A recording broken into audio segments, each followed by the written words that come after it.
ಯೋಗೇಶ್ ಗೌಡ ಕೊಲೆ ಪ್ರಕರಣದಲ್ಲಿ ನಿನ್ನೆ ಕೋರ್ಟ್ ಅವರನ್ನ ದೋಷಿ ಅಂತ ಏನು ಆದೇಶವನ್ನು ಕೊಟ್ಟಿರುವಂಥದ್ದು. 17 ಆರೋಪಿಗಳಿಗೆ ಜನಪ್ರತಿನಿಧಿಗಳ ವಿಶೇಷ ನ್ಯಾಯಾಲಯ ಒಂದು ದೋಷಿ ಅಂತ ಕೊಟ್ಟಿರುವಂಥದ್ದು. ನಾಳೆ ಈ ಒಂದಿನೊಂದು ಸೆಂಟೆನ್ಸ್ ಅನ್ನ ಪ್ರೊನೌನ್ಸ್ ಮಾಡುವಂಥದ್ದು.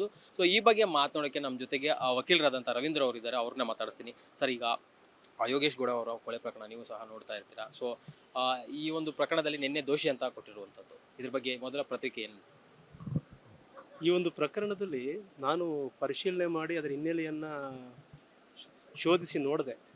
ಇದರಲ್ಲಿ ಹೆಚ್ಚು ಪ್ರಾಮುಖ್ಯತೆ ಪಡೀತಾ ಇರೋದು ಮಾಪಿ ಸಾಕ್ಷಿ. ಮಾಪಿ ಸಾಕ್ಷಿ ಅಂದರೆ ಅಕ್ಯೂಸ್ ನಂಬರ್ 17 ಏನಿದ್ದಾರೆ ಅವರು ಮಾಪಿ ಸಾಕ್ಷಿ ಆಗಿದ್ದಾರಲ್ಲ, ಅಂದರೆ ಕಳ್ಳನನ್ನು ಕಳ್ಳನೇ ಹಿಡ್ಕೊಳ್ಳುವಂಥದ್ದು. ಈ ಕಳ್ಳನನ್ನು ಕಳ್ಳನೇ ಹಿಡ್ಕೊಡುವಂಥ ಒಂದು ಥೀಮ್ ಇದೆಯಲ್ಲ, ಇದು ಪ್ರಮುಖವಾಗಿ ಪೊಲೀಸ್ ಅವರು ಬಳಸ್ಕೊಳ್ಳುವಂಥ ಒಂದು ಅಸ್ತ್ರ. ಈ ಅಸ್ತ್ರ ಬಳಸ್ಕೊಂಡಾಗ ನ್ಯಾಯಾಲಯ ತುಂಬ ಸೂಕ್ಷ್ಮವಾಗಿ ಪರಿಗಣಿಸಬೇಕು. ಈ ಅಸ್ತ್ರ ಯಾವ ಮಟ್ಟಕ್ಕೆ ಈ ಒಂದು ಪ್ರಕರಣಕ್ಕೆ ಸಾಧ್ಯತೆಗಳನ್ನು ಅನುಕೂಲಕರವಾಗಿ ಮಾಡುತ್ತೆ ಅನ್ನೋದನ್ನು ನ್ಯಾಯಾಲಯ ಕುಲಂಕುಷವಾಗಿ ಪರಿಶೀಲನೆ ಮಾಡಿ, ಕಳ್ಳನ ಜೊತೆ ಸೇರಿರುವಂಥ ಒಬ್ಬ ಕಳ್ಳ ಅದಕ್ಕೊಂದು ಸಾಕ್ಷಿ ನುಡಿತಾನೆ ಅನ್ನೋದಾದರೆ, ಅದೇ ಕಳ್ಳರ ವಿರುದ್ಧ ಅವ್ರ ಜೊತೆಯಲ್ಲೇ ಪಾಲ್ಗೊಂಡು ಆ ಕೃತ್ಯದಲ್ಲಿ ಎಲ್ಲ ರೀತಿಯಲ್ಲೂ ಕೂಡ ಲಾಲನೆ ಎಲ್ಲ ಮಾಡೋಂಥ ಒಬ್ಬ ವ್ಯಕ್ತಿ ಒಂದು ಪ್ರಕರಣದಲ್ಲಿ ಸಾಕ್ಷಿ ನುಡಿದು ಈ ಒಂದು ಪ್ರಕರಣಕ್ಕೊಂದು ರೂಪ ಬದಲಾಯಿಸುವಂಥ ತಂತ್ರ ಮಾಡುವಂಥ ಶಕ್ತಿ ಇರುವಂಥದ್ದು ಮಾಪಿ ಸಾಕ್ಷಿಯಲ್ಲಿ. ಆ ಮಾಪಿ ಸಾಕ್ಷಿಗಳು ಸುಮ್ಮನೆ ಮಾಡಲ್ಲ. ಮಾಪಿ ಸಾಕ್ಷಿ ಕೊಡುವಂಥದ್ದು ಅದು ಮಾಪಿ ಸಾಕ್ಷಿ ಕೊಡುವಂಥವನ ಧೈರ್ಯ ಮತ್ತು ಅವನ ಪಾಪ ಪ್ರಜ್ಞೆ. ಈ ಧೈರ್ಯ ಮತ್ತು ಪಾಪ ಪ್ರಜ್ಞೆ ಎರಡನ್ನೂ ಪರಿಗಣಿಸಿ ಪೊಲೀಸ್ ಅವರು ಆ ಒಂದು ತಂತ್ರವನ್ನು ಬಳಸಬೇಕು. ಆ ತಂತ್ರಕ್ಕೆ ಅನುಗುಣವಾಗಿ ಈ ಯೋಗೇಶ್ ಗೌಡ ಪ್ರಕರಣದಲ್ಲಿ ಪ್ರತಿಕೂಲ ಸಾಕ್ಷಿಗಳು ಬಂದಿದ್ದಾಗಿಯೂ, ಪ್ರತಿಕೂಲ ಸಾಕ್ಷಿಗಳು ಕೆಲವರೆಲ್ಲ ಆಗಿದ್ದಾರೆ, ಪ್ರತಿಕೂಲ ಸಾಕ್ಷಿಗಳಾಗಿದ್ದರೂ ಕೂಡ ಅಂಥ ಪ್ರಕರಣದಲ್ಲಿ ಈ ಶಿಕ್ಷೆಗೆ ಒಳಪಡಿಸುವುದಿರುವುದೆಯಲ್ಲ, ತೀರ್ಪನ್ನು ಕೊಡುವಂಥದ್ದಿಲ್ಲ, ಅದು ಗಂಭೀರವಾಗಿ ನ್ಯಾಯಮೂರ್ತಿಗಳು ಪರಿಗಣಿಸಿ ಸಾಂದರ್ಭಿಕ ಸಾಕ್ಷಿಗಳು, ವಾಸ್ತವ ಸಾಕ್ಷಿಗಳನ್ನು ಪರಿಶೀಲಿಸಿ ಅದರ ಮೇಲೆ ನಾವು ತಗೊಂಡು ಹೋಗಿದ್ದಾರೆ ಈ ಒಂದು ಪ್ರಕರಣವನ್ನು. ನನಗೆ ಪರಿಶೀಲನೆಗೆ ಸಿಕ್ಕಂಥದ್ದು ಇದರಲ್ಲಿ ಸಾಂದರ್ಭಿಕ ಸಾಕ್ಷಿ ಮತ್ತು ಮಾಪಿ ಸಾಕ್ಷಿ ಇವೆರಡೂ ಕೂಡ ಪ್ರಮುಖವಾದಂಥ ಪಾತ್ರ ವಹಿಸಿದೆ ಅಂತ ಈ ಒಂದು ಪ್ರಕರಣದಲ್ಲಿ ಕಾಣಿಸ್ತಾ ಇದೆ. ಸರ್, ಈಗ ಇನ್ನೊಂದೇನೆಂದರೆ ದೋಷಿ ಅಂತ ನಿನ್ನೆ ಒಂದು ಕೊಟ್ಟಿರುವಂಥದ್ದು ಪ್ರಮುಖವಾಗಿ 302, 120B, 201, 148 ಮತ್ತು 149 ಮಾತ್ರ ಈ ಒಂದು ಸೆಕ್ಷನ್ಗಳಲ್ಲಿ ಕೊಟ್ಟಿರುವಂಥದ್ದು. ಪ್ರಮುಖವಾಗಿ ವಿನಯ್ ಕುಲಕರ್ಣಿ ಅವರನ್ನ 120B ಅಲ್ಲಿ ಅಪರಾಧಿ ಅಂತ ಮಾಡಿದ್ರು. ಈ 120B ಇದು ಏನು ಹೇಳುತ್ತೆ ಸರ್? ಅದು 120B ಹೇಳುವಂಥದ್ದು ಏನಂದರೆ, ಯಾವುದೋ ಒಂದು ಪ್ರಕರಣದಲ್ಲಿ ಈ ಒಬ್ಬ ವ್ಯಕ್ತಿ ಯಾವುದೋ ಒಂದು ಕೃತ್ಯ ಮಾಡೋದಕ್ಕೆ ಪ್ರೇರಣೆ ಕೊಡುವಂತಹ ಕೆಲಸ, ಒಂದು ಕೃತ್ಯ ಮಾಡೋದಕ್ಕೆ ವ್ಯಕ್ತಿಗಳಿಗೆ ಸಹಾಯ ಮಾಡುವಂತಹ ಕೆಲಸ, ಒಬ್ಬ ಕೃತ್ಯ ಮಾಡೋದಕ್ಕೆ ಅದಕ್ಕೆ ಬೇಕಾದಂಥ ಒಂದು ಸವಲತ್ತುಗಳನ್ನು ಒದಗಿಸ್ಕೊಡುವಂತಹ ಕೆಲಸ, ಅಥವಾ ಒಂದು ಕೃತ್ಯ ನಡೆಯುವುದಕ್ಕೆ ತನ್ನ ಮಾತಿನಿಂದ ಪ್ರೇರಣೆಗೊಳಿಸುವಂತಹ ತಂತ್ರ, ಇಂತಹ ಕೃತ್ಯಗಳನ್ನು ಯಾರು ಮಾಡಿರ್ತಾರೋ ಅದೆಲ್ಲ ಅಲ್ಲಿ ಕನೆಕ್ಟ್ ಆಗ್ತಾ ಹೋಗುತ್ತೆ. ಇದರಲ್ಲಿ ಇವ್ರ ಮೇಲೆ ಬಂದಿರುವಂಥ ಆರೋಪ, ಇವರು ಈ ಒಂದು ಪ್ರಕರಣದಲ್ಲಿ ಆರೋಪಿಯಾಗಿರುವುದೇನೆ ಸುಪಾರಿ ಕೊಟ್ಟಿದ್ದಾರೆ, ಇವರೇ ಹಣ ಕೊಟ್ಬಿಟ್ಟು ಆ ಯೋಗೇಶ್ ಗೌಡನ ಒಂದು ಅವರು ಪ್ಲಾನ್ ಪ್ರಕಾರ ಏನು ಹೊಡೆದಾಕಕ್ಕೆ ಅವಕಾಶ ಮಾಡಿಕೊಟ್ಟಿದ್ದಾರೆ ಅನ್ನುವಂಥ ಒಂದು ಆರೋಪ ಏನಿದೆ, ಆ ಆರೋಪಕ್ಕೆ ಅನುಗುಣವಾಗಿ ಪುಷ್ಟಿ ಕೊಡುವಂಥ ಒಂದು ಕೆಲಸನ ಸಾಕ್ಷಿಗಳ ಮೂಲಕ ಪರಿಶೀಲಿಸಿ ತಗೊಂಡಿದ್ದಾರೆ. ಆ ಪ್ರಕಾರ ವಿನಯ್ ಕುಲಕರ್ಣಿ ಅವರು ಏನು ಆರೋಪಕ್ಕೆ ಒಳಗಾಗಿದ್ದಾರೆ, ಇದು ಅವ್ರ ಮೇಲೆ ಇರುವಂಥದ್ದು ಕೊಲೆ ಮಾಡಿದ್ದಾರೆ ಅಂತಲ್ಲ, ಕೊಲೆ ಮಾಡಲು ಪ್ರೇರೇಪಿಸಿದ್ದಾರೆ ಅನ್ನುವಂಥದ್ದು ಅವ್ರ ಮೇಲೆ ಆರೋಪ. ಸರ್, ಇನ್ನೊಂದು, ಕೊಲೆ ಮಾಡೋದು ಎಷ್ಟು ಅಪರಾಧನ, ಕೊಲೆ ಮಾಡೋಕ್ಕೆ ಒಂದು ರೀತಿ ಪ್ರಚೋದನೆ ಕೊಡೋದು ಅದೇ ರೀತಿ ಅಂತ = 302 ಅಂತಲೇ ಒಂದು ಲಾ ಇದರಲ್ಲಿರುವಂಥದ್ದು. ಕೆಲವು ಸಂದರ್ಭದಲ್ಲಿ ಕೊಲೆ ಮಾಡುವಂತಹ ಪ್ರಚೋದನಾ ಕ್ರಿಯೆ ಇದೆಯಲ್ಲ, ಆ ಪ್ರಚೋದನಾ ಕ್ರಿಯೆ ಈಗ ಒಬ್ಬ ವ್ಯಕ್ತಿ ಕೊಲೆ ಮಾಡು ಅಂತ ಹೇಳೋದಕ್ಕೂ, ಆ ವ್ಯಕ್ತಿ ಕೊಲೆ ಮಾಡು ಅಂತ ಹೇಳ್ದೆ ಅದಕ್ಕೋಸ್ಕರ ಕೊಲೆ ಮಾಡದೆ ಅನ್ನೋದಕ್ಕೂ ಇದಕ್ಕೆ ತದ್ವಿರುದ್ಧವಾದಂಥ ಒಂದು ಸ್ಟೇಟ್ಮೆಂಟ್ಸ್ ಇರ್ತವೆ. ಇಲ್ಲಿ ಒಬ್ಬ ವ್ಯಕ್ತಿ ಕೊಲೆ ಮಾಡಲು ಹೇಳಿದ್ದಕ್ಕಾಗಿ ನಾನು ಹೊಡೆದೆ ಅಂತಂದ್ಬಿಟ್ಟು ಹೊಡೆದಂಥವನ ಶಿಕ್ಷೆ ಪ್ರಮಾಣ ಕಡಿಮೆ ಆಗಲ್ಲ, ಅಲ್ಲಿ ಹೊಡೆದಂಥವನಿಗೆ ಶಿಕ್ಷೆ ಪ್ರಮಾಣ ಜಾಸ್ತಿ ಇರುತ್ತೆ. ಈ ಕೊಲೆ ಮಾಡಲು ಪ್ರೇರಣೆ ಕೊಟ್ಟನಲ್ಲ, ಪ್ರೇರಣೆ ಕೊಟ್ಟಾಗ ಆ ಕೊಲೆ ಮಾಡುವಂಥವನ ಮನಸ್ಥಿತಿ ಇಲ್ಲಿ ಇಂಪಾರ್ಟೆಂಟ್ ಆಗುತ್ತೆ. ಒಬ್ಬ ವ್ಯಕ್ತಿ ಅವನನ್ನು ಹೊಡೆದಾಕ್ಬಿಡೋ ಅಂತ ಹೇಳ್ದ ಅಂದ ತಕ್ಷಣ ನೀನು ಹೊಡಿತೀಯಲ್ಲ, ಹೊಡೆಯುವಂಥವನ ಒಂದು ಮನಸ್ಥಿತಿಯ ಒಂದು ಗಾಂಭೀರ್ಯತೆಯನ್ನು ಇಲ್ಲಿ ಪರಿಗಣಿಸಬೇಕಾಗತ್ತೆ. ಆ ಗಾಂಭೀರ್ಯತೆಗೆ ಅನುಗುಣವಾಗಿ ಶಿಕ್ಷೆ ನಿರ್ಣಯ ಆಗುತ್ತೆ. ಸರ್, ಈಗ ನಾಳೆ ಶಿಕ್ಷೆ ಪ್ರಮಾಣ ಆಗುವಂಥದ್ದು ಮತ್ತು CBI ಅಧಿಕಾರಿಗಳು ಸಹ ಕೇಳುವಂಥದ್ದು, ನಾವು ಗಲ್ಲು ಶಿಕ್ಷೆಯನ್ನು ಅಂತ ಕೇಳೋದಿಲ್ಲ. ಆದರೆ ಗಲ್ಲು ಶಿಕ್ಷೆಗೆ ಸರಿಸಮಾನವಾದ ಒಂದು ಶಿಕ್ಷೆಯನ್ನು ಸೆರೆವಾಸ ಶಿಕ್ಷೆ ಅಥವಾ ಜೀವಿತಾವಧಿ ಕೊಡಬೇಕು ಅಂತ ಅವರು ಸಹ ಇವತ್ತು ಕೋರ್ಟ್ನಲ್ಲಿ ಕೇಳಿರುವಂಥದ್ದು. ಸೊ ಇದೆಲ್ಲ ಪರಿಶೀಲನೆ ಮಾಡೋದು ಸಂದರ್ಭದಲ್ಲಿ 302 ಇರ್ಬೋದು, 120 ಇರ್ಬೋದು, ಮತ್ತು ಸರ್ಕಮ್ಸ್ಟೆನ್ಷಿಯಲ್ ಎವಿಡೆನ್ಸ್ ಇರ್ಬೋದು, ಮತ್ತು ಬೇರೆ ಡಿಜಿಟಲ್ ಎವಿಡೆನ್ಸ್ ಸಂದರ್ಭದಲ್ಲಿ ನೋಡಿದಂಥ ಸಂದರ್ಭದಲ್ಲಿ ಎಷ್ಟು ಪ್ರಮಾಣದ ಶಿಕ್ಷೆನ ಕೊಡ್ಬೋದು ಅಂತ ಒಂದು ಕೋರ್ಟ್ ಒಂದು ನಿಮಗೆ ಅನ್ಸುತ್ತೆ ಸರ್? ಆದರೆ ಲಾಯರ್ ಆಗಿ ಇದರಲ್ಲಿ ವಿನಯ್ ಕುಲಕರ್ಣಿ ಅವರಿಗೆ ಜೀವಿತಾವಧಿ ಶಿಕ್ಷೆ ಆಗುವುದಿಲ್ಲ ಈ ಪ್ರಕರಣದಲ್ಲಿ. ಯಾಕಾಗಲ್ಲ ಅಂತಂದರೆ ಅದಕ್ಕೊಂದು ಕಾರಣ ಇದೆ. ಇದು ಈ ಪ್ರೇರಣೆ ಅಂದಿಯಲ್ಲ, ಈ ಒಂದು ಕೃತ್ಯ ನಡೆಯೋದಕ್ಕೆ ಪ್ರೇರಣೆ ಕೊಡುವಂಥದ್ದು ಇದೆಯಲ್ಲ, ಆ ಪ್ರೇರಣೆ ಕೊಡುವಂಥದ್ದು ಎರಡು ರೂಪದಲ್ಲಿ ಅಲ್ಲಿ ಜಡ್ಜ್ ಸಾಹೇಬರು ಒಂದು ಪರಿಗಣಿಸ್ತಾರೆ. ಒಂದು ಪ್ರೇರಣೆ ಕೊಡಬೇಕಾದಂತಹ ಸಂದರ್ಭ, ಮತ್ತು ಪ್ರೇರಣೆ ಕೊಡಲು ಇದ್ದಂಥ ಸವಲತ್ತುಗಳು, ಮತ್ತು ಅವ್ರಿಗಿರುವಂಥ ಲಾಭ. ಅಂದರೆ ಇಲ್ಲಿ ರಾಜಕೀಯವಾಗಿ ನಡೆದಂಥ ಒಂದು ಕೃತ್ಯ ಇದು ಅನ್ನುವಂಥದ್ದು ಇಲ್ಲಿ ಹಿಂದುಗಡೆಯಿಂದ ಬಿಂಬಿಸ್ತಾ ಇರೋದರಿಂದ ಇಲ್ಲೊಂದು ರಾಜಕೀಯ ಪ್ರೇರಿತ ಮನೋಚಿತ್ತ ಇಲ್ಲಿ ಕಾಣ್ತಾ ಇರುತ್ತೆ. ಅಂದರೆ ಒಬ್ಬ ವ್ಯಕ್ತಿಯನ್ನು ಒಡೆದಾಕ್ಬಿಡಿ ಅಥವಾ ಸಾಯಿಸ್ಬಿಡಿ ಅಂತ ಅಂದ್ಬಿಟ್ಟು ಇನ್ನೊಬ್ಬ ವ್ಯಕ್ತಿ ಪ್ರೇರಣೆ ಕೊಡ್ತಾ ಇದ್ದಾನೆ ಅನ್ನುವಂಥ ಮಾತೇನಿದೆಯಲ್ಲ, ಈ ಮಾತಿಗೆ ಅನುಗುಣವಾಗಿ ಶಿಕ್ಷೆ ಪ್ರಮಾಣ ಒಡೆದಾಕದವನಿಗಿದಲ್ಲ, ಏನು ಕೊಲೆ ಮಾಡೋದ್ನಲ್ಲ ಅವನಿಗೆ ಈಕ್ವಲೆಂಟಾಗಿ ಕೊಡಲ್ಲ, ಆ ಶಿಕ್ಷೆ ಪ್ರಮಾಣ ಕಡಿಮೆ ಆಗುತ್ತೆ. ಈ ನನ್ನ ಇದ್ರ ಪ್ರಕಾರ ಒಂದು 10 ವರ್ಷ, 15 ವರ್ಷ, 12 ವರ್ಷದಲ್ಲಿ ಅವ್ರಿಗೆ ಪ್ರಮಾಣ ಕ್ಲಿಯರ್ ಆಗ್ಬೋದು. ಯಾಕಂದರೆ ಇದು ಗಾಂಭೀರ್ಯತೆ, ಪ್ರಕರಣದ ಗಾಂಭೀರ್ಯವನ್ನು ಪರಿಗಣಿಸಿದಾಗ ಒಬ್ಬ ಕೊಲೆಗೆ ಒಳಗಾಗಿರುವಂತಹ ವ್ಯಕ್ತಿಯೂ ಕೂಡ ಒಬ್ಬ ಸಾಮಾಜಿಕ ಸ್ಥಾನಮಾನದಲ್ಲಿದ್ದಂಥವನು, ಜನಪ್ರತಿನಿಧಿಯಾಗಿದ್ದಂಥ ವ್ಯಕ್ತಿ. ಇವರು ಕೂಡ ಕೊಲೆ ಮಾಡಿಸಿರುವಂಥವ್ರು ಅಂತ ಹೇಳ್ತಾ ಇದ್ದಾರಲ್ಲ, ಇವ್ರಿಗೂ ಕೂಡ ಒಂದು ಜನಪ್ರತಿನಿಧಿ ಆಗಿರೋದ್ರಿಂದ ಇದೊಂದು ಗಂಭೀರವಾದ ಪ್ರಕರಣವನ್ನಾಗಿ ಪರಿಗಣಿಸಿ ಆ ಗಂಭೀರತೆ ಆಧಾರದ ಮೇಲೆ ಇವರಿಗೆ ಸೆಂಟೆನ್ಸನ್ನು ನಿರ್ಣಯ ಮಾಡ್ತಾರೆ. ಸರ್, ಪ್ರಾರಂಭದಲ್ಲಿ ಧಾರವಾಡದ ಉಪನಗರ ಪೊಲೀಸರು ಕೇವಲ ಒಂದು 6 ಜನರನ್ನು ಮಾತ್ರ ಅರೆಸ್ಟ್ ಮಾಡ್ತಾರೆ, ಮತ್ತು ಕೋರ್ಟ್ ಕೇಸ್ ಅಲ್ಲಿಗೆ ಬಿಡ್ತಾರೆ. ಆನಂತರ CBI ಅವರು ಎಂಟ್ರಿ ಆಗ್ತಾರೆ. CBI ಅವರು ಎಂಟ್ರಿ ಆದ ನಂತರ ವಿನಯ್ ಕುಲಕರ್ಣಿ ಅವರನ್ನು ಅರೆಸ್ಟ್ ಮಾಡಿ ಪ್ರೊಡ್ಯೂಸ್ ಮಾಡಿ ಸಾಕ್ಷಿಗಳನ್ನು ಇರ್ತಾರೆ. CBI ತನಿಖೆ ಯಾವ ರೀತಿ ಇತ್ತು ಸರ್ ಇದರಲ್ಲಂತ? ಇಲ್ಲಿ CBI ತನಿಖೆ ಪ್ರಾರಂಭ ಆಗುವುದೇ ಈ ಸಾಕ್ಷಿಗಳು ಆಲ್ರೆಡಿ ಸಾಂದರ್ಭಿಕ ಸಾಕ್ಷಿಗಳು ಇರ್ತಾವಲ್ಲ, ಮೊದಲು ಪ್ರಾರಂಭನೇ ಅವರು ಸಾಂದರ್ಭಿಕ ಸಾಕ್ಷಿಗಳನ್ನು ನಡೀತಾರೆ. ಸಂದರ್ಭೋಚಿತವಾಗಿ ಯಾರ್ಯಾರು ಕನೆಕ್ಟಿವಿಟಿ ಇದ್ದಾರೆ ಆ ಕನೆಕ್ಟಿವಿಟಿ ಆಧಾರದ ಮೇಲೆ ಅದರಲ್ಲಿ ಒಂದಷ್ಟು ಜನ ಯಾರು ಅಪ್ರೂವರ್ ಆಗ್ತೀವಿ ಅಂತ ಮನಸ್ಸು ತೋರಿಸ್ತಾರೋ ಅವ್ರು ಮೊದಲು ಅಪ್ರೂವರ್ ಮಾಡಿಸ್ತಾರೆ. ಮೊದಲನೇದು ಅವ್ರಿಗೊಂದು ಆಪರ್ಚುನಿಟಿ ಕೊಡ್ತಾರೆ. ನೋಡಿ, ತಪ್ಪು ಮಾಡಿದ್ದೀರಾ, ನಮಗೂ ಗೊತ್ತು, ನಿಮಗೂ ಗೊತ್ತು, ಆದರೆ ತಪ್ಪನ್ನು ಒಪ್ಕೊಂಡ್ರೆ ನಿನಗೆ ಶಿಕ್ಷೆ ಆಗಲ್ಲ.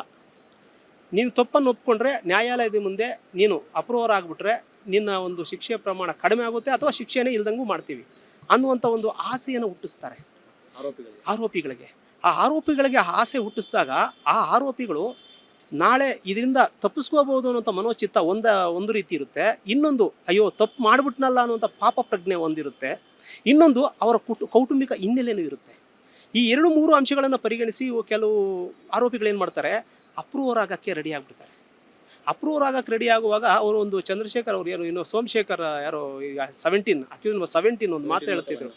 ಅವ್ರು ಏನು ಹೇಳ್ತಾ ಇದ್ರು, ನಾನು ಯಾಕೆ ಅಪ್ರೂವರ್ ಆಗಿದ್ದೀನಿ ಅಂತಂದರೆ ರಾಜಕಾರಣಿಗಳ ಮಾತು ಕೇಳಿಕೊಂಡು ನೆಕ್ಸ್ಟು ಯಾರೂ ಕೂಡ ಯುವಕರು ಈ ಥರ ಮಾಡೋಕ್ಕೆ ಹೋಗಬಾರ್ದು, ಇದರಿಂದ ನಮಗೇನು ಫಲ ಇಲ್ಲ, ಇದರಿಂದ ನಾವು ನಷ್ಟ ಆಗ್ತೀವಿ ಹೊರತು ನಮಗೆ ಲಾಭದಾಯಕವಲ್ಲ ಅನ್ನೋದನ್ನು ತೋರ್ಸೋಕ್ಕೋಸ್ಕರ ನಾನು ಅಪ್ರೂವರ್ ಆಗಿದ್ದೀನಿ. ಇದರಿಂದ ನಮಗೆ ಜೀವ ಭಯ ಇದೆ, ನಮ್ಮ ಕುಟುಂಬಕ್ಕೂ ಜೀವ ಭಯ ಇದೆ ಅನ್ನುವಂಥ ಮಾತನ್ನು ಹೇಳ್ತಾರೆ ಇನ್ನೊಂದು ಮಾಧ್ಯಮದ ಮುಂದೆ. ಇದೆಲ್ಲ ವಿಷಯಗಳನ್ನು ಪರಿಗಣಿಸಿದಾಗ ಅಪ್ರೂವರ್ ಆಗುವಂಥ ವಿಧಾನ ಇದೆಯಲ್ಲ, ಅಪ್ರೂವರ್ ಮಾಡುವಂಥದ್ದು ಅದೇ CBI ಅವರು ಮೊದಲು ಮಾಡುವಂಥ ಕೆಲಸ. ತಪ್ಪು ಮಾಡಿರುವಂಥವನಿಗೆ ಪಾಪ ಪ್ರಜ್ಞೆ ಕಾಡಿಸೋದು. ಆ ತಪ್ಪು ಮಾಡಿರುವಂಥವನಿಗೆ ಪಾಪ ಪ್ರಜ್ಞೆ ಕಾಡುವಂತಹ ರೀತಿಯಲ್ಲಿ ಅವರನ್ನು ಮನಸ್ಸನ್ನು ತಿದ್ದಿ ಅವ್ರನ್ನ ಕರೆಕ್ಟಾಗಿ ಟ್ಯಾಕಲ್ ಮಾಡಿ ಆ ಮೂಲಕ ಈ ಪ್ರಕರಣದ ಒಂದು ಸ್ಟಾರ್ಟ್ ಮಾಡ್ತಾರೆ, ತನಿಖೆಯನ್ನು ಶುರು ಮಾಡ್ತಾರೆ. ತನಿಖೆ ಶುರು ಮಾಡಿದಾಗ ಈ ಒಂದು ಪ್ರಕರಣದ ಯೋಗೇಶ್ ಗೌಡ ಪ್ರಕರಣದಲ್ಲಿ ತನಿಖೆ ಅಷ್ಟು ಈಸಿ ಆಗಿರಲಿಲ್ಲ. ಯಾಕಂದರೆ ಒಬ್ಬ ಪ್ರಭಾವಿ ಮಂತ್ರಿಯಾಗಿದ್ದಂಥ ಅವರು ಆ ಟೈಮಲ್ಲಿ ಒಳ್ಳೆ ಪ್ರಭಾವಿ ವ್ಯಕ್ತಿಯೊಬ್ಬರ ಮೇಲೆ ಆರೋಪ ಮಾಡಬೇಕು ಅಂತಂದರೆ ಇದು ಪೊಲೀಸ್ ಅವ್ರ ವಿರುದ್ಧ ತುಂಬ ಒತ್ತಡಗಳಿರುತ್ತೆ. ಆ ಒತ್ತಡಗಳನ್ನ ಮೀರಿ ಅದು CBI ಆಗಿಬಿಡಿ, CID ಆಗಿಬಿಡಿ, ಯಾವುದೇ ಆಗ್ಬೋದು, ಯಾವುದೇ ಒಂದು ಸಂವಿಧಾನಿಕ ಸಂಸ್ಥೆ ಕೊಟ್ಟರೂ ಕೂಡ ಒತ್ತಡಗಳಿದ್ದೇ ಇರುತ್ತೆ. ನಮ್ಮ ವ್ಯವಸ್ಥೆ ಹಂಗಿದೆ. ಆ ವ್ಯವಸ್ಥೆಯ ಮಧ್ಯೆ ಆ ರೂಪವನ್ನು ಪಡ್ಕೋಬೇಕು ಅಂತಂದರೆ ಆ ಒಂದು ಆರೋಪಿಗಳನ್ನು ಅವರ ಮನಸ್ಸಿನ ಸ್ಥಿತಿಯನ್ನು ಅರ್ಥ ಮಾಡಿಕೊಂಡು ಅವ್ರನ್ನ ತಮ್ಮ ಒಂದು ತನಿಖೆಯ ಒಂದು ಹಾದಿ ಒಳಗಡೆ ತೆಗೆದುಕೊಳ್ಳುವಂತಹ ಒಂದು ಈ ಟ್ಯಾಲೆಂಟ್ ಅಂತಾರೆ, ಅದನ್ನು ಇದೆಯಲ್ಲ ಅವ್ರಿಗೊಂದು ಚಮತ್ಕಾರ, ಆ ಚಮತ್ಕಾರ CBI ಅವ್ರು ಮಾಡಿದ್ದಾರೆ ಇದರಲ್ಲಿ. ಸರ್, ಇನ್ನೊಂದು ಈ ಒಂದು ವಿಚಾರದಲ್ಲಿ ಅಪ್ರೂವರ್ ಆಗಿ ಮಾಡಬೇಕಂದ್ರೆ ಕೋರ್ಟ್ ಇದನ್ನು ಪರಿಗಣನೆ ಮಾಡುತ್ತೆ. ಕೋರ್ಟ್ ಮುಂದೆ ಯಾವ ರೀತಿ ಪ್ರೊಸೀಜರ್ಸ್ ಮತ್ತು ಯಾವ ರೀತಿ 164 ಸ್ಟೇಟ್ಮೆಂಟ್ ಮಾಡಿಸುವಂಥದ್ದು. ಇದು ಅಪ್ರೂವರ್ ಆಗಬೇಕಾದ್ರೆ ಏನಾಗುತ್ತೆ ಅಂದರೆ ಪೊಲೀಸ್ ಅವರೇನೋ ಕೆಲವು ಸಂದರ್ಭದಲ್ಲಿ ಆರೋಪಿಗಳು ಅಪ್ರೂವರ್ ಅಂತ ಒಪ್ಕೊಂಡ್ಬಿಡ್ತಾರೆ. ಸ್ಟೇಷನ್ ಸರ್ ಒಪ್ಕೊಂಡ್ಬಿಡ್ತೀನಿ, ನಾನು ಕೋರ್ಟ್ ಮುಂದೆ ಹೇಳ್ಬಿಡ್ತೀನಿ ಅಂತ ಒಪ್ಕೊಂಡ್ಬಿಡ್ತಾರೆ. ಮತ್ತೆ ಕೋರ್ಟ್ ಮುಂದೆ ಒಂದು ಉಲ್ಟಾ ಆಗೋ ಸಾಧ್ಯತೆಯೂ ಇರುತ್ತೆ. ಆದರೆ ಆ ಉಲ್ಟಾ ಆಗುವಂಥ ಸಾಧ್ಯತೆ ಇದೆಯಲ್ಲ, ಆ ಒಂದು ಸಾಧ್ಯತೆಗಳನ್ನು ಮೈಂಡಲ್ಲಿ ಇಟ್ಕೊಂಡು ಆ ಉಲ್ಟಾ ಯಾರು ಆಗಲ್ಲ ಅನ್ನುವಂಥದ್ದನ್ನು ಇವರು ಫಸ್ಟ್ ಇಲ್ಲೇ ಫೈಂಡ್ ಔಟ್ ಮಾಡ್ಕೋಬೇಕು.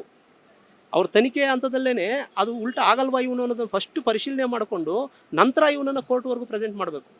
ಕೋರ್ಟಲ್ಲಿ ಪ್ರೆಸೆಂಟ್ ಮಾಡಿದಾಗ ಅದು ತುಂಬ ಡೇಂಜರು. ಏನು ಅಪ್ರೂವರ್ ಇದ್ದಾರಲ್ಲ ಅವರು ಏನು ಮಾಡ್ತಾರೆ ಗೊತ್ತಾ, ಅವರು ಕೋರ್ಟ್ ಮುಂದೆ ಬಂದ್ಬಿಟ್ಟು ಅವ್ರು ಹೇಳಿದ್ರು ಅದಕ್ಕೋಸ್ಕರ ಒಪ್ಕೊಂಡೆ ಅನ್ನುವಂಥ ಮಾತೇನಾದ್ರು ಹೇಳ್ಬಿಟ್ರು ಅಂದರೆ ಅದು ಪೊಲೀಸ್ ಅವರಿಗೆ ತಿರುಗೋಣ ಆಗ್ಬಿಡುತ್ತೆ.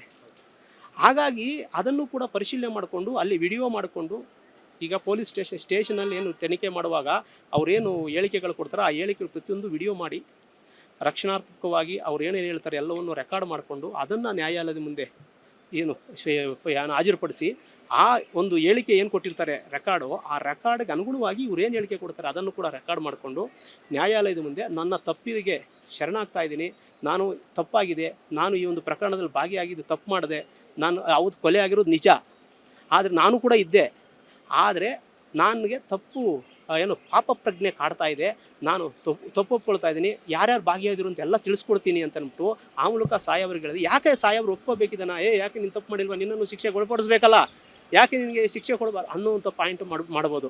ಆದರೆ ಏನಾಗುತ್ತಂದರೆ ಆ ವ್ಯಕ್ತಿಗೆ ಆ ಒಂದು ವಿಧಾನದಲ್ಲಿ ಏನಾದರೂ ಇದು ಮಾಡೋಕ್ಕಾಗ ಅಲ್ಲಿ ಪ್ರತ್ಯಕ್ಷದರ್ಶಿ ಸಾಕ್ಷಿಗಳಿರಲ್ವೋ, ಅಂದರೆ ಪ್ರತ್ಯಕ್ಷ ಸಾಕ್ಷಿ ಎಲ್ಲಿರಲ್ವೋ ಅಲ್ಲಿ ಸಾಂದರ್ಭಿಕ ಸಾಕ್ಷಿನ ಐಡೆಂಟಿಫೈ ಮಾಡಬೇಕಾಗುತ್ತೆ.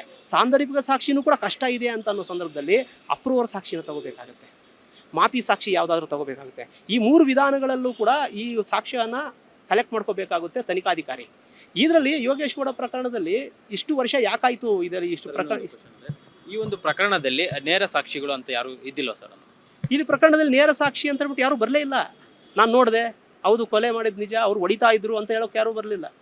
ಎಲ್ಲ ಅಲ್ಲಿ ಹೇಳಿಕೆಗಳು ನೋಡಿದ್ರೆ ಅವರು ಯೋಗೇಶ್ ಗೌಡ ಅವರ ಮಿಸ್ಸಸ್ಸೇ ಅವರು ಇದು ಪ್ರತಿಕೂಲ ಸಾಕ್ಷಿ ಆಗ್ತಾರೆ.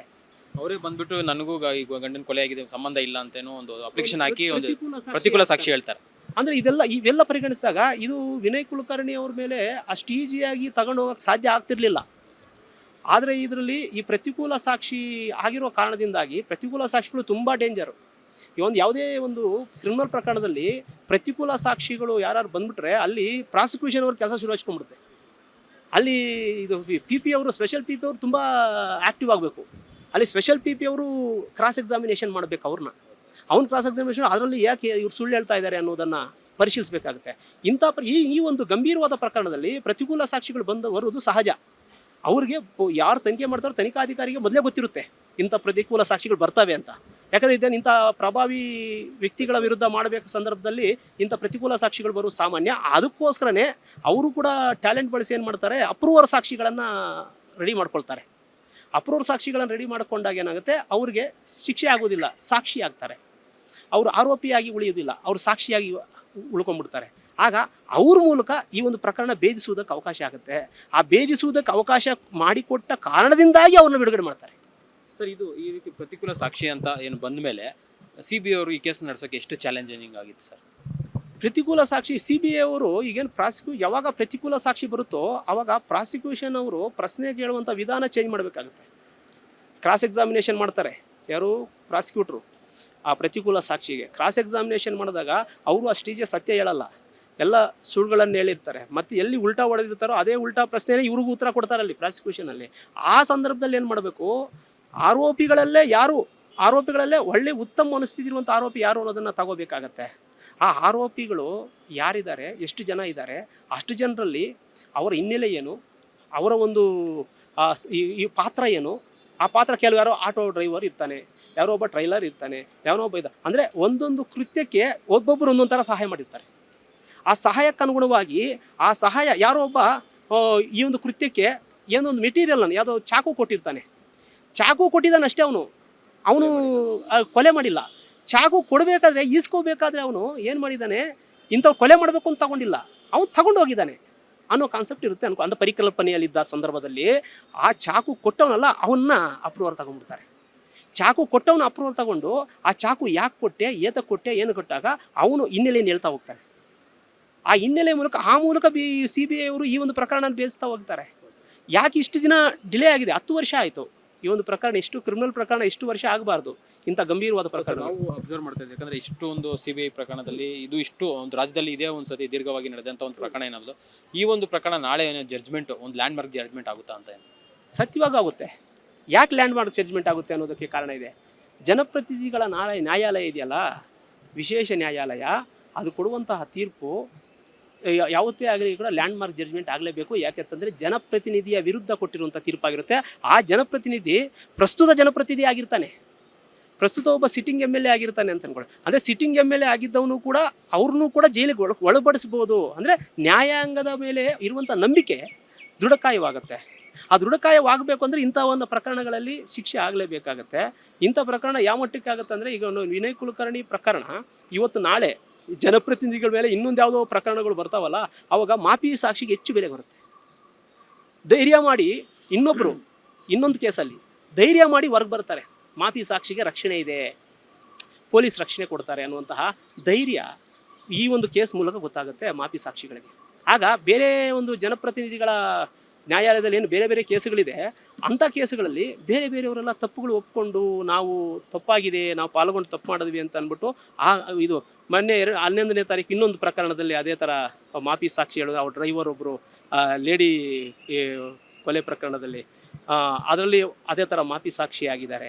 ಈ ಥರ ಒಂದೊಂದೇ ಮಾಪಿ ಸಾಕ್ಷಿಗಳಾಗ್ತಾ ಹೋಗುತ್ತೆ. ಇದು ಮಾಪಿ ಸಾಕ್ಷಿಗಳ ಮೂಲಕ ಶಿಕ್ಷೆ ಪ್ರಮಾಣ ಪ್ರಕಟ ಮಾಡಿ ಜಡ್ಜ್ಮೆಂಟ್ಸ್ ಕೊಡೋದ್ರ ಮೂಲಕ ಏನಾಗುತ್ತೆ, ಸಮಾಜಕ್ಕೆ ಬೇರೆ ಥರ ಒಂದು ರೂಪ ಕೊಡ್ತಾ ಹೋಗುತ್ತೆ. ಮತ್ತು ನ್ಯಾಯಾಲಯದ ಮೇಲೆ ಇರುವಂಥ ನಂಬಿಕೆ ಹಂಗೆ ಉಳ್ಕೊಳ್ಳುತ್ತೆ ಈ ಥರ ಪ್ರಕರಣಗಳನ್ನು ಮಾಡುವಾಗ. ಈ ಪ್ರಕರಣವನ್ನು ಇನ್ನೊಬ್ಬರು ರೆಫರೆನ್ಸ್ ತಗೊತಾರೆ. ಅಂದರೆ ಇಂಥ ಪ್ರಕರಣದಲ್ಲಿ ಮಾಪಿ ಸಾಕ್ಷಿ ಹೇಳಿದಂಥ ಒಂದು ಸಾಕ್ಷಿಗೆ ಇಷ್ಟು ಗೌರವ ಇದೆ, ಅದೇ ಥರ ಈ ಪ್ರಕರಣದಲ್ಲೂ ಪರಿಗಣಿಸಿ ಅನ್ನುವಂಥದ್ದನ್ನು ತಗೊಳ್ಳೋಂಥದ್ದು. ಮತ್ತೆ ಇನ್ನೊಂದೇನಾಗ್ಬೋದು, ಹೈಕೋರ್ಟ್ಗೆ ಅಪೀಲ್ ಹೋಗ್ಬೋದು ಅಂದ್ಕೊಳ್ಳಿ ಇವ್ರೇನು. ಅದ್ರ ಬಗ್ಗೆ ಈಗ ಸರ್ ದೋಷಿ ಅಂತ ಅವ್ರು ಹೇಳಿದ, ಅಪರಾಧಿ ಅಂತ ಹೇಳಿರುವಂಥದ್ದು, ನೆಕ್ಸ್ಟ್ ವಿನಯ್ ಕುಲಕರ್ಣಿ ಅವರಿಗೆ ಏನು ಚಾನ್ಸಸ್ ಇರುತ್ತೆ? ಹೈಕೋರ್ಟ್ನಲ್ಲಿ ಹೋಗ್ಬೇಕಾ, ಸುಪ್ರೀಂ ಕೋರ್ಟ್ಗೆ ಹೋಗ್ಬೇಕಾ? ಯಾಕಂದರೆ ಸುಪ್ರೀಂ ಕೋರ್ಟ್ ಸಹ ಈ ಒಂದು ಪ್ರಕರಣವನ್ನು ಅಬ್ಸರ್ವ್ ಮಾಡ್ತಾ ಇತ್ತು. ಸೊ ಹಾಗಾಗಿ ಸುಪ್ರೀಂ ಕೋರ್ಟ್ಗೆ ಡೈರೆಕ್ಟಾಗಿ ಹೋಗ್ಬೇಕಾ ಅಥವಾ ಹೈಕೋರ್ಟ್ಗೆ ಹೋಗ್ಬೇಕಾ ನೆಕ್ಸ್ಟ್ ಅಂತ? ಇಲ್ಲ, ಇವ್ರಿಗಿರುವಂಥ ಅಪೀಲು ಇದು ಡಿಸ್ಟಿಕ್ ಕೋರ್ಟ್, ಇದು ನೆಕ್ಸ್ಟ್ ಇರುವಂಥದ್ದು ಅಪೀಲು ಹೈಕೋರ್ಟ್ಗೆ ಹೋಗಬೇಕು. ಇಲ್ಲೇ ಒಂದು ಅಪ್ಲಿಕೇಶನ್ ಹಾಕ್ಕೊಂತಾರೆ, ಏನೋ ಶಿಕ್ಷೆ ಪ್ರಮಾಣ ಕಡಿಮೆ ಮಾಡಿ, ಈ ಥರ ಅವರು ಇದು ಏನೋ ಹೇಳ್ತಾರೆ, ಒಂದು ಹಸುಗಳು ಸಾವಿರಾರು ಹಸು ಸಾಕ್ತಾವ್ರೆ, ರೈತರ ಮಗ, ಈ ಹೆಣ್ಮಕ್ಳಿದ್ದಾರೆ, ವಯಸ್ಸಿಗೆ ಬಂದು ಹೆಣ್ಮಕ್ಳಿದ್ದಾರೆ, ಮದುವೆಗಳು ಮಾಡಬೇಕು, ಈಗ ಅವ್ರ ಮೇಲೆ ಡಿಪೆಂಡೆನ್ಸಿ ಇದ್ದಾರೆ, ದಯವಿಟ್ಟು ಶಿಕ್ಷೆ ಪ್ರಮಾಣ ಕಡಿಮೆ ಮಾಡಿ ಅಂತ ಈಗ ಕಾಮನಾಗಿ ಸಸ್ಪೆನ್ಷನ್ ಕೇಳ್ತೀವಿ. ಅಂದರೆ ಒಂದಷ್ಟು ದಿನ ಸಸ್ಪೆನ್ಷನ್ ನೀಡಿ ಈ ಒಂದು ಅಪೀಲ್ ಪೀರಿಯಡಲ್ಲಿ, ಅಂದರೆ ಅಪೀಲು ಹಾಕ್ತೀವಲ್ಲ ನೀವು ಹೈಕೋರ್ಟ್ಗೆ, ಅಪೀಲ್ ಹಾಕೋ ಪೀರಿಯಡಲ್ಲಿ ಏನಿದೆ ಆ ಪೀರಿಯಡಲ್ಲಿ ಸಸ್ಪೆನ್ಷನ್ ಕೊಡಿ, ನಮಗೆ ಅಪೀಲ್ ಹಾಕ್ಕೊಂಡು ಅಲ್ಲಿ ನಾವು ಸ್ಟೇ ತಗೊಂಡ್ಬರ್ತೀವಿ ಅನ್ನುವಂಥ ಒಂದು ಹಲವು ರೀತಿಯ ಒಂದು ಕಾರಣಗಳು ಕೊಡೋದ್ರ ಮೂಲಕ ಅಪೀಲ್ಗೆ ಇದೊಂದು ಸಸ್ಪೆನ್ಷನ್ಗೆ ಅವಕಾಶ ಇರುತ್ತೆ. ನಂತರ ಅಪೀಲ್ ಆಗೋಕ್ಕೆ ಹೈಕೋರ್ಟಿಗೆ ಅವ್ರಿಗೆ ಅವಕಾಶ ಇದೆ. ಹೈಕೋರ್ಟಲ್ಲಿ ಈ ಒಂದು ಪ್ರಕರಣನ ಸ್ಟೇ ಮಾಡ್ಬೋದು ಒಂದಷ್ಟು ದಿನ, ಒಂದು ಹಿಯರಿಂಗ್, ನೆಕ್ಸ್ಟ್ ಡೇಟ್ ಆಫ್ ಹಿಯರಿಂಗ್ವರೆಗೂ ಈ ಒಂದು ಶಿಕ್ಷಾ ಪ್ರಮಾಣ ನಿರ್ಣಯ ಆಗುವವರೆಗೂ ವೆಯ್ಟ್ ಮಾಡಿ ಅಂತ ಅಂದ್ಬಿಟ್ಟು ಸ್ಟೇ ಕೊಡ್ಬೋದು. ಅಥವಾ ಇದು ಏನು ಆಲ್ರೆಡಿ ಸೆಂಟೆನ್ಸ್ ಏನಾಗಿದೆ ಆ ಸೆಂಟೆನ್ಸ್ ಗಂಭೀರತೆನೇ ಆಧರಿಸಿ ಸ್ಟೇ ಕೊಡದೆ ಹಂಗೆ ಕಂಟಿನ್ಯೂ ಹಿಯರಿಂಗು ಮಾಡ್ಬೋದು. 2 ಥರ ಇರುತ್ತೆ.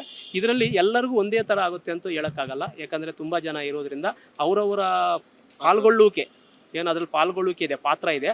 ಆ ಪಾತ್ರದ ಮೇಲೆ ಮತ್ತು ಅವರು ಈ ಅಪರಾಧದಲ್ಲಿ ಪಾಲ್ಗೊಂಡಿರುವಂಥದ್ದು ಮತ್ತು ಅದರ ಪ್ರಮಾಣ ಇದು ಗ್ರಾವಿಟಿ ಆಫ್ ಅಫೆನ್ಸ್ ಅಂತ ಕೇಳ್ತೀವಿ. ಆ ಗ್ರಾವಿಟಿ ಆಫ್ ಅಫೆನ್ಸನ್ನು ಪರಿಗಣಿಸಿ ಹೈಕೋರ್ಟ್ ನಿರ್ಣಯ ತಗೊಂಡು. ಸರ್, ಇನ್ನೊಂದು, ಈಗ ಈ ಒಂದು ಪ್ರಕರಣದಲ್ಲಿ ನಾವು ನೋಡಿದಂಗೆ ಸುಮಾರು 17 ಜನ ಇರುವಂಥದ್ದು, ಎಲ್ಲರೂ ಸಹ 25ರಿಂದ 40 ವಯಸ್ಸಿನ ಏಜ್ ವ್ಯಕ್ತಿಗಳೇ ಇರುವಂಥದ್ದು. ಪಾಪ ಅವ್ರ ಕುಟುಂಬಸ್ಥರು ಸಹ ಬಂದಿದ್ರು, ಅವ್ರ ಫ್ಯಾಮಿಲಿಯವರೆಲ್ಲ ಬಂದಿದ್ರು. ಜನನಾಯಕ ಅಂತ ಹಿಂದೆ ಹೋಗ್ತಾರೆ, ಜೈಕಾರ ಹಾಕ್ಸ್ಕೊತಾರೆ, ಮತ್ತು ಆದಮೇಲೆ ಕ್ರಿಮಿನಲ್ ಪ್ರಕರಣ ಭಾಗಿರ್ತಾರೆ. ಇಂಥ ಸಂದರ್ಭದಲ್ಲಿ ಯುವಕರಿಗಾಗ್ಬಿಟ್ಟು ಬೇರೆ ಯಾರಿಗೆ ಆಗಬೇಕು, ಏನು ಹೇಳ್ತೀರಾ ಸರ್? ಯಾಕಂದರೆ 17 ಜನ ಬಂದು ಇಲ್ಲಿ ಕೂತ್ಕೊಂಡು ಪಾಪ ಅವ್ರ ಫ್ಯಾಮಿಲಿಗಳು ಆಡ್ತಾರೆ, ನಾವು ಒಂದು ರೀತಿಯಿಂದ ಮಕ್ಕಳನ್ನ ಹಿಡ್ಕೊಂಡೆಲ್ಲ ಕೇಳ್ತಾರೆ, ನಮ್ಮ ಮಕ್ಕಳಿದೆ ಸರ್, ಮದುವೆ ಮಾಡಬೇಕು, ಕಡಿಮೆ ಶಿಕ್ಷೆ ಪ್ರಮಾಣ ಕೊಡಿ ಅಂತ ಹೇಳ್ಬಿಟ್ಟು. ಸೊ ಮುಂದೆ ಯಾರಾದರೂ ಅಪರಾಧ ಮಾಡೋಕ್ಕೆ ಹೋಗೋರಿಗೆ ಅಂಥವ್ರಿಗೆ ಈ ಒಂದು ಪ್ರಕರಣ ಒಂದು ರೀತಿ ಪಾಠ ಆಗುತ್ತೆ ಅನ್ಸುತ್ತೆ. ಹೌದು, ಸತ್ಯವಾಗಿ ಇದು ಪಾಠ ಆಗುತ್ತೆ. ಏಕಾಗುತ್ತೆ ಏನಂದರೆ ಯುವ ಜನತೆಗೆ ಈ ಒಂದು ಪ್ರಕರಣ ಅತ್ಯುತ್ತಮವಾದಂಥ ಪಾಠ. ಯಾಕಂದರೆ ಈ ಒಂದು ಪ್ರಕರಣದಲ್ಲಿ ಪಾಲ್ಗೊಂಡಿರುವಂಥ ಹುಡುಗರು ಇದ್ದಾರಲ್ಲ, ಆ ಪಾಲ್ಗೊಂಡಿರುವಂಥ ಹುಡುಗರ ಹಿನ್ನೆಲೆಯನ್ನು ನಾನು ಹಿನ್ನೆಲೆಯನ್ನು ಓದಿದಾಗ ಅವರೆಲ್ಲ ಅಪ್ಪ ಅಮ್ಮ ಇಲ್ಲದೇ ಇರೋರು ಇದ್ದಾರೆ. ಒಂದಷ್ಟು ಜನ ಅವರು ಬೇರೆ ಬೇರೆ ಕೆಲಸಗಳು ಮಾಡ್ತಿದ್ದವರು, ಒಂದಷ್ಟು ಜನ ಈ ಅಪರಾಧ ಪ್ರಕರಣಗಳಲ್ಲೇ ಪಾಲ್ಗೊಳ್ಳದೇ ಇರುವಂಥವರು ಕೂಡ ಇನ್ವಾಲ್ವ್ ಆಗಿದ್ದಾರೆ. ಅಂದರೆ ಅವರ ಲೀಡ್ರ್ ಮೇಲೆ ಇರುವಂಥ ಅಭಿಮಾನ, ಅವರ ಲೀಡ್ರ್ ಮೇಲೆ ಇರುವಂಥ ಒಂದು ಅಕ್ಕರೆ ಇದೆಯಲ್ಲ, ಆ ಅಕ್ಕರೆ ಇವರನ್ನು ಈ ದಾರಿಗೆ ಕರ್ಕೊಂಡು ಹೋಗುತ್ತೆ. ಹಾಗಾಗಿ ಈ ಒಂದು ರಾಜಕೀಯ ಅನ್ನುವಂಥದ್ದು ಏನು ಗೊತ್ತಾ, ರಾಜಕೀಯ ಅನ್ನುವಂಥದ್ದು ನಾಯಕತ್ವದ ಒಂದು ವ್ಯವಸ್ಥೆ. ಆ ನಾಯಕತ್ವದ ವ್ಯವಸ್ಥೆ, ಒಬ್ಬ ನಾಯಕ ತನ್ನನ್ನು ಬೆಳೆಸ್ಕೊಳ್ಳೋಕ್ಕೆ ಇನ್ನೊಂದನ್ನು ತುಳಿದು ಹೋಗ್ತಾ ಇರ್ತಾನೆ. ಈ ತುಳಿದು ಹೋಗುವಂಥ ಸಂದರ್ಭದಲ್ಲಿ ಆಗ ಮನುಷ್ಯನೂ ಸಿಗ್ಬೋದು, ಪ್ರಾಣಿನೂ ಸಿಗ್ಬೋದು, ಹೆಣ್ಣು ಸಿಗ್ಬೋದು, ಗಂಡು ಸಿಗ್ಬೋದು. ಆ ತುಳಿತಕ್ಕೆ ಸಿಕ್ಕಾಕೋಬೇಡಿ. ತನ್ನ ಸ್ವಾರ್ಥಕ್ಕೆ ಇನ್ನೊಬ್ಬರ ಒಂದು ಜೀವನವನ್ನು ಪಣವಾಗಿ ಪಡೆದುಕೊಂಡು ತಮ್ಮ ಒಂದು ಜೀವನವನ್ನು ಕಟ್ಟಿಕೊಳ್ಳುವಂತಹ ನಾಯಕತ್ವ ಇರುವಂತಹ ನಾಯಕರ ಜೊತೆ ಬೆರಿಬೇಡಿ. ಯಾರು ನಿಮ್ಮ ಮನೆಯವರೆಗೂ ಬಂದು ನಿಮ್ಮ ನ್ಯಾಯ, ನಿಮ್ಮ ಸ್ಥಾನ, ನಿಮ್ಮ ನೋವನ್ನು ಯಾರೂ ಕೇಳೋದಿಲ್ಲ. ನಾಯಕನ ಪರವಾಗಿ ನಿಂತು ನೀವೊಬ್ಬರು ಒಡೆದಾಟ ಮಾಡಿದ್ರೆ, ಈಗೆಲ್ಲ ಎಷ್ಟೋ ಒಂದು ಚುನಾವಣೆಗಳಲ್ಲಿ ನಾಯಕರ ಪರವಾಗಿ ನಿಂತು ಒಡೆದಾಡಿ ರೈತರು ಇವತ್ತು ಬೀದಿ ಪಾಲಾಗಿದ್ದಾರೆ. ಕ್ರಿಮಿನಲ್ ಕೇಸುಗಳಲ್ಲಿ ಇವತ್ತು ಓಡಾಡ್ತಾ ಇದ್ದಾರೆ. ಅವಶ್ಯಕತೆಯಲ್ಲಿರುವಂಥ ಮಾತುಗಳು ಯಾರು ಒಬ್ಬ ಕಾಂಗ್ರೆಸ್ ಲೀಡರು, ಒಬ್ಬ JDS ಲೀಡರು, ಒಬ್ಬ BJP ಲೀಡರು, ಅವರು ನಾಯಕತ್ವದ ಸ್ಥಾನದಲ್ಲಿ ವಿಧಾನಸೌಧದಲ್ಲಿ ಫ್ರೆಂಡ್ಸೇ ಆಗಿರ್ತಾರೆ. ಅದನ್ನು ನಂಬೇಡಿ. ಯಾಕೆಂದರೆ ನಾಯಕನಾದ ಮೇಲೆ ಎಲ್ಲರೂ ಸ್ನೇಹಿತರೆ. ಆದರೆ ನಾಯಕನಾಗುವವರೆಗೂ ಶತ್ರುತ್ವ ಬೆಳೆಸುವಂಥದ್ದು ಕೆಲವು ವೈಖರಿಗಳಾಗಿರ್ತವೆ. ಕೆಲವು ಅಲ್ಲಿ ರಾಜಕೀಯ ತಂತ್ರ ಮತ್ತು ಕುತಂತ್ರದ ಮಧ್ಯೆ ಯಾವುದೇ ಯುವಕರು ಬಲಿಯಾಗಬೇಡಿ. ಈ ಒಂದು ವಿನಯ್ ಕುಲಕರ್ಣಿ ಅವರ ಪ್ರಕರಣದಲ್ಲಿ ಪಾಲ್ಗೊಂಡಿರುವಂತಹ ಯುವಕರೇನಿದ್ದೀರಿ, ಆ ಯುವಕರು ಇನ್ನೊಬ್ಬರಿಗೆ ಪಾಠ ಹೇಳ್ಬೋದು. ಆ ಮಟ್ಟಕ್ಕೆ ಅನುಭವ ಆಗಿದೆ. 10 ವರ್ಷಗಳಿಂದ ಕೋರ್ಟ್ ಗಲಿತಾ ಇದ್ದಾರೆ. 10 ವರ್ಷ ಅಳೆದು ಕೂಡ ಇವತ್ತು 10 ವರ್ಷ ಆದಮೇಲೆ ಇವತ್ತು ಮತ್ತೆ ಜೈಲಿಗೆ ಹೋಗುವಂತಹ ಪರಿಸ್ಥಿತಿ ನಿರ್ಮಾಣ ಆಗಿರುವಂಥದ್ದು ತುಂಬ ಗಂಭೀರವಾಗಿ ತಗೋಬೇಕು. ಯಾವ ಯುವಕರು ಕೂಡ ಕೆಟ್ಟ ನಿರ್ಣಯಗಳನ್ನು ತೆಗೆದುಕೊಂಡು ನಾಯಕರು ಹೇಳಿದ್ರು ಅನ್ನೋ ಕಾರಣಕ್ಕೆ ನೀವು ಇದು ಮಾಡಬೇಡಿ. ಸ್ವಯಂ ನಿರ್ಣಯ ತಗೊಳ್ಳಿ. ತಾನು ಇನ್ನೊಬ್ಬರು ಹೊಡೆದಾಕ್ಬಿಟ್ಟು ಬಂದ್ಬಿಡು ಅಂತಂದರೆ ಹೊಡೆದಾಕಕ್ಕೆ ಹೋಗ್ಬಿಡಿ. ಯಾಕೆ ಹೊಡೀಲಿ ಅಂತ ನೋಡಿ ಯೋಚನೆ ಮಾಡಿ. ಒಡೆಯುವುದರಿಂದ ಆಗುವಂಥ ಪರಿಣಾಮನ ಯೋಚನೆ ಮಾಡಿ. ಆ ಯೋಚನೆಗೆ ಅನುಗುಣವಾಗಿ ಬದುಕಿದಾಗ ಮಾತ್ರ ಒಂದು ಯುವಕರಿಗೆ ಒಂದು ಪಾಠ ಆಗುತ್ತೆ, ಜೀವನದಲ್ಲಿ ಒಂದು ಮುಕ್ತಿ ಸಿಗುತ್ತೆ. ಇದು ಯಾರೋ ಒಬ್ಬ ನಾಯಕ ಹೇಳದ ಅಂತ ಅಂದ್ಬಿಟ್ಟು ಯಾವುದು ಕೆಲಸ ಮಾಡಬೇಡಿ ಅನ್ನುವಂಥದ್ದು ನನ್ನ ಒಂದು ಮನವಿ. ಸರ್, ಕೊನೆಯದಾಗಿ ಈಗ ಅವರ ಶಾಸಕ ಸ್ಥಾನ ಏನಾಗ್ಬೋದು ಸರ್? ಯಾಕಂದರೆ ಈಗ ಆಲ್ಮೋಸ್ಟ್ ಈಗ 2 ವರ್ಷಕ್ಕಿಂತ ಮೇಲ್ಪಟ್ಟ ಆದರೆ ಅವರು ಅನರ್ಹರಾಗ್ತಾರೆ. ಸೊ ಅದ್ರ ಮುಂದೆ ಏನು ಆಪ್ಷನ್ ಸರ್ ಅವ್ರಿಗೆ? ಈಗ ನೆಕ್ಸ್ಟ್ ಅವರು ಇದು 2 ವರ್ಷದ ಮೇಲ್ಪಟ್ಟು ಅವ್ರಿಗೆ ಶಿಕ್ಷೆ ಆಗೋ ಪ್ರಮಾಣ ಜಾಸ್ತಿ ಇರೋದ್ರಿಂದ ಅವರು ಶಾಸಕ ಸ್ಥಾನಕ್ಕೆ ಅವ್ರಿಗೆ ರದ್ದಾಗುತ್ತೆ. ಅದು ರದ್ದಾಯಿತು ಅಂದರೆ ಆಗ ಉಪಚುನಾವಣೆ ಆಗಬೇಕಾಗತ್ತೆ. ಆ ಜಾಗದಲ್ಲಿ ಶಾಸಕನಿಲ್ಲದಂತಾಗುತ್ತೆ. ಅದು ಉಪಚುನಾವಣೆ ಆಗಿ ಮತ್ತೆ ಒಂದು ಹೊಸ ಒಬ್ಬ ನಾಯಕರನ್ನು ಆಯ್ಕೆ ಮಾಡ್ಕೋಬೇಕಾಗುತ್ತೆ ಆ ಪ್ರಕರಣದಲ್ಲಿ. ಅಲ್ಲ, ಅದನ್ನೇನಾದರೂ ಹೈಕೋರ್ಟಲ್ಲಿ ಪ್ರಶ್ನೆ ಮಾಡುವಂಥದ್ದು, ಸ್ಪೀಕರ್ ಏನಾದರೂ ನಿರ್ಣಯ ತಗೋಬೇಕಾ, ಹೇಗೆ ಸರ್? ಇಲ್ಲ, ಅದು ಆ ಥರ ಹೈಕೋರ್ಟಲ್ಲಿ ಪ್ರಶ್ನೆ ಮಾಡೋದಾಗ ಆಲ್ರೆಡಿ ಪೀಪಲ್ಸ್ ಆಫ್ ರೆಪ್ರೆಸೆಂಟೇಟಿವ್ ಆ್ಯಕ್ಟಲ್ಲಿ ಅದಕ್ಕೆ ನೀಟಾಗಿ ಹೇಳ್ಬಿಟ್ಟಿದೆ. 2 ವರ್ಷ ಮೇಲ್ಪಟ್ಟು ಶಿಕ್ಷಾ ಪ್ರಮಾಣ ನಿರ್ಣಯ ಆಯಿತು ಅಂದರೆ ಅದೇ ಏನು ಒಂದು ಅವಕಾಶ ಏನಿದೆ ಅಂದರೆ ಹೈಕೋರ್ಟಲ್ಲಿ ಏನಾದರೂ ಈ ಒಂದು ಶಿಕ್ಷೆಗೆ ಸ್ಟೇ ಕೊಟ್ಟರೆ, ಅಲ್ಲೇನು ಸ್ಟೇ ಕೊಟ್ಟರೆ ಹೈಕೋರ್ಟಲ್ಲಿ ಆವಾಗ ಹಂಗೆ ಕಂಟಿನ್ಯೂ ಆಗುತ್ತೆ. ಸ್ಟೇ ಕೊಡಲಿಲ್ಲ ಅಂತಂದರೆ ಆಟೋಮೆಟಿಕಲಿ ಇದು ರದ್ದಾಗುತ್ತೆ. ಅವರ ಶಿಕ್ಷೆ, ಏನು ಶಾಸಕ ಸ್ಥಾನ ರದ್ದಾಗಿ ಇನ್ನೊಬ್ಬರು ನಾಯಕರನ್ನ ಅಲ್ಲಿ ಆಯ್ಕೆ ಮಾಡ್ಕೋಬೇಕಾಗುತ್ತೆ. Thank you sir. ಇಷ್ಟೊತ್ತು ನಮ್ಮ ಅಶ್ವೇಗ ನ್ಯೂಸ್ ಜೊತೆ ಭಾಗವಹಿಸಿ ಒಂದಷ್ಟು ಮಾಹಿತಿಗಳನ್ನು ನಾವು ಹಂಚ್ಕೊಂಡಿದ್ದಾರೆ. ತುಂಬ ಧನ್ಯವಾದಗಳು ಸರ್. ತುಂಬ ಸಂತೋಷ. ಸೊ ಇದಿಷ್ಟು ಏನೋ ವಕೀಲರಾದಂಥ ರವೀಂದ್ರ ಅವರು ಮತ್ತು ಸಾಕಷ್ಟು ಮಾಹಿತಿಗಳನ್ನು ಕೊಟ್ಟಿದ್ದರು. ಮತ್ತು ಯುವಕರು ಯಾವ ರೀತಿ ಅಂದರೆ ಅಪರಾಧ ಕೃತ್ಯಗಳಲ್ಲಿ ಭಾಗಿಯಾಗಬಾರ್ದು ಅನ್ನೋದಕ್ಕೆ ಒಂದಷ್ಟು ಮಾಹಿತಿಗಳನ್ನು ಕೊಟ್ಟು ಯುವಕರಿಗೂ ಸಹ ಅಷ್ಟು ಮಾಹಿತಿಯನ್ನು ಕೊಟ್ಟಿರುವಂಥದ್ದು. ಕ್ಯಾಮ್ರಾ ಪರ್ಸನ್ ವಿಶ್ವನಾಥ್ ಜೊತೆ ಅರುಣ್ ಕುಮಾರ್, ಅಶ್ವೇಗ ನ್ಯೂಸ್, ಬೆಂಗಳೂರು.